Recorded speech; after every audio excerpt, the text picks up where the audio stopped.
Assalamualaikum warahmatullahi wabarakatuh. Waalaikumsalam.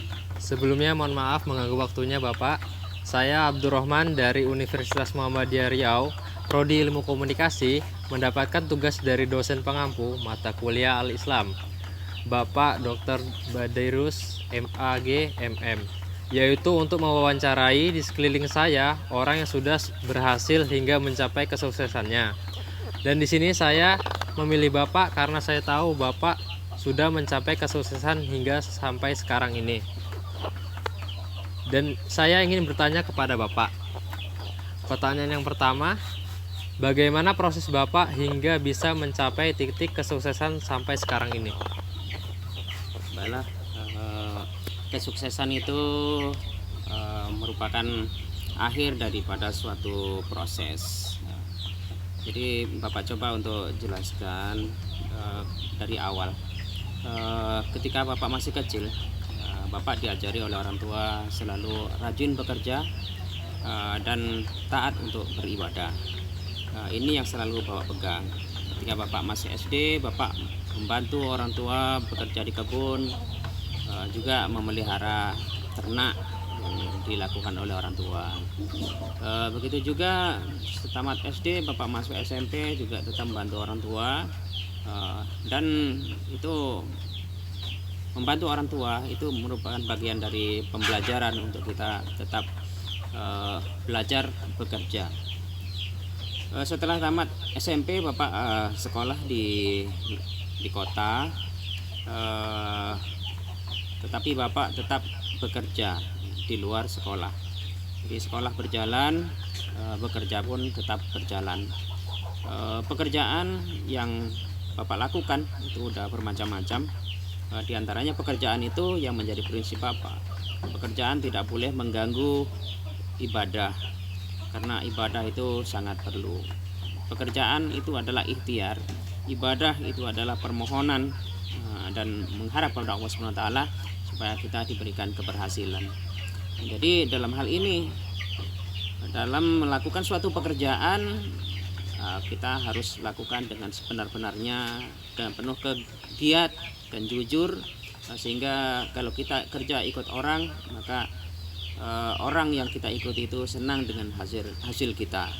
Tapi kalau kita tidak jujur, tidak giat, maka orang tidak akan memakai lagi. Makanya Bapak bekerja sambil sekolah atau sekolah sambil bekerja itu berjalan dengan lancar, tidak ada gangguan apapun dan tidak ada kendala-kendala, sampai akhirnya Bapak menamatkan SLTA. Setelah tamat SLTA, Bapak masuk perguruan tinggi di Pekanbaru. Begitu juga Bapak tidak menggantungkan biaya dari orang tua. Selain biaya dari orang tua, Bapak juga bekerja, apapun pekerjaannya yang penting halal. Itu yang menjadi inti. Jadi sudah banyak pekerjaan yang Bapak kerjakan, dari pekerjaan yang bersih sampai pekerjaan yang kotor badannya, seperti kerja bangunan, kerja menggali-gali tanah dan sebagainya. Dan itu Bapak kerjakan dengan tekun sampai menyelesaikan suatu perguruan tinggi. Dan kebetulan Bapak di pendidikan, dan saat ini Bapak sebagai seorang guru. Jadi dalam hal ini itu merupakan profesi yang Bapak senangi, dan bagaimanapun juga Bapak akan bekerja sesuai dengan profesi, menjadi guru yang profesional. Dan hal ini di luar itu, profesi Bapak sebagai guru juga Bapak hobi beternak seperti yang di belakang ini, itu sebagai menyalurkan hobi dan pendapatan tambahan. Jadi hal ini itulah yang Bapak lakukan supaya hobi tersalur, profesi juga jalan, dan intinya pekerjaan kita laksanakan dengan baik supaya itu halal. Sementara seperti itu. Oke, baik Bapak.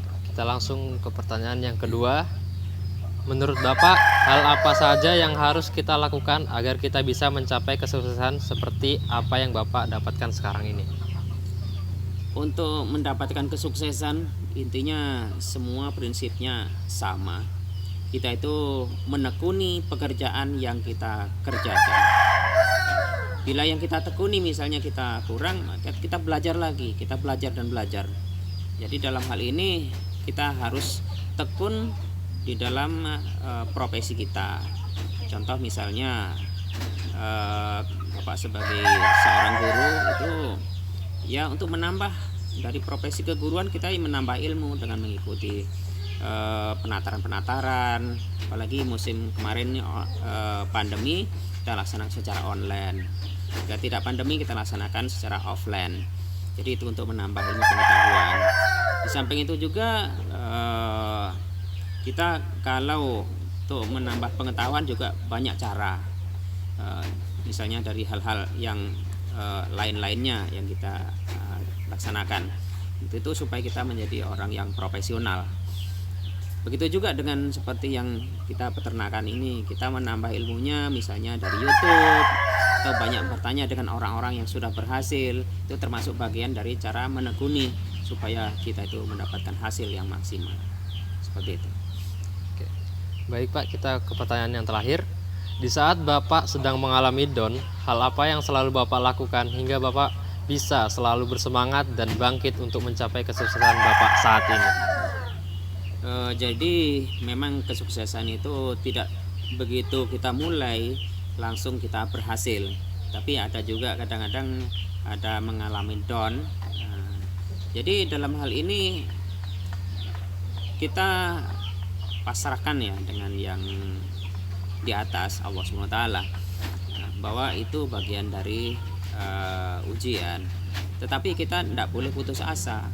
Begitu kita jatuh, jangan jatuh tapai, jatuhlah seperti bola. Begitu jatuh kita ngeper lagi kembali, maka kita akan bersemangat kembali. Kita cari kelemahan apa yang menyebabkan kita down. Nah, jadi dari kelemahan itu kita perbaiki kekurangan-kekurangan. Kemudian di masa yang akan datang kita akan menghindari hal-hal yang seperti itu. Itu yang pertama. Yang kedua, kita juga mempunyai teman-teman atau orang-orang di sekitar yang bisa memberikan motivasi, memberikan saran dan sebagainya, sehingga kita memang down itu membuat kita kecewa, tetapi di situ tidak larut di dalam kekecewaan. Kita bisa bangkit kembali dan bangkit kembali. Itu kita dalam melakukan sesuatu, kalau down jangan langsung kita habis, tapi kita mulai kembali. Kita cari di mana kelemahan-kelemahan kita, di situ akan kita perbaiki. Jadi seperti itu. Baiklah, terima kasih atas jawaban dan waktunya Bapak. Semoga jawaban dari Bapak bisa menjadi motivasi buat kami hingga kami bisa mencapai kesuksesan di masa depan.